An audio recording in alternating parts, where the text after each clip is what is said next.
देखिए दुर्राटे काट रही है ओम। देखिए धर्राए।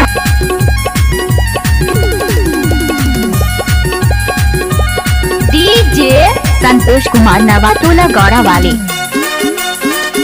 हाय दैया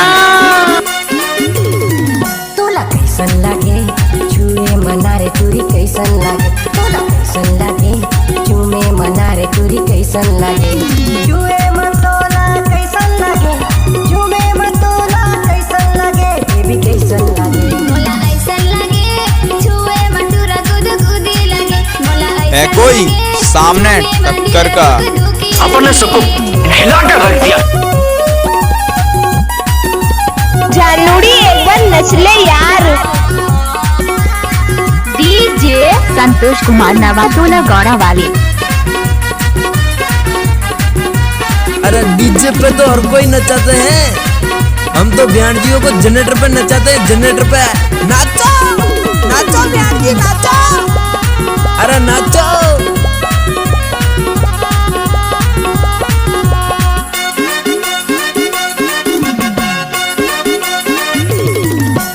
चढ़ती जवानी तोरे उम्र 16 साल, मखमल जैसे चेहरा पे दिखत बवाल, अरे जान ऐसे करके मोला पता कस्तूरा, घरी घरी झूमे बरमान कस्तूरा, चूमे बने जैसे से मोला कैसन लागे टूरी कैसे कर फंस रहे आए? अरे कैसन लागे बता दे। डीजे संतोष कुमार नवाटोला गौड़ा वाले। कत्ता नहीं हंसना ए तोला कैसन उठाइए दोनों हाथ और हो जाइए नाचने के लिए तैयार। तोला कैसन लागे चूमे मनारे टूरी कैसन लागे, जय काली। कैसन लागे चूमे मतोला कैसन लागे, जानू कैसन लागे, मोला ऐसन लगे छुए मटूरा गुद गुदी लगे, मोला ऐसन लगे झूमे मंदिर दुख दुखी लगे। क्या नाम है आपका? डीजे संतोष कुमार नवाटोला वाले। ए पांडव म्यूजिक क्यों बच गया रे?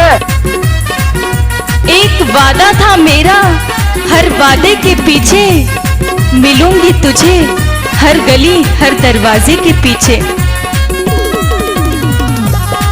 I love you।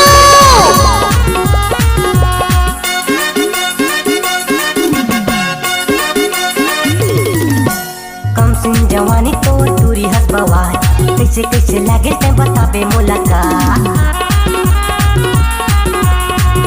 चल चल नाच ले।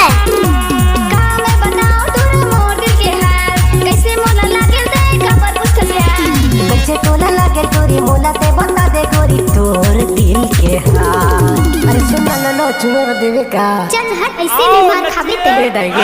ए तोला कैसन लागे चूमे मनारे टूरी कैसन लागे, तोला कैसन लागे छुए मनारे टूरी कैसन लागे, चूमे मतोला कैसन लागे, छुए मतोला कैसन लागे, जानू कैसन लागे, मोला ऐसन लगे छुए मटूरा गुद गुदी लगे, मोला ऐसन लगे झूमे मंदिर दुख दुखी लगे। तोला कैसन लागे अरे जा जा। मेरे नोनी कैसन लागे, तोला कैसन लागे छुए मनारे टूरी कैसन लागे, तोला कैसन लागे छुए मनारे टूरी कैसन लागे, तोला डीजे संतोष कुमार नवाटोला गौड़ा वाले।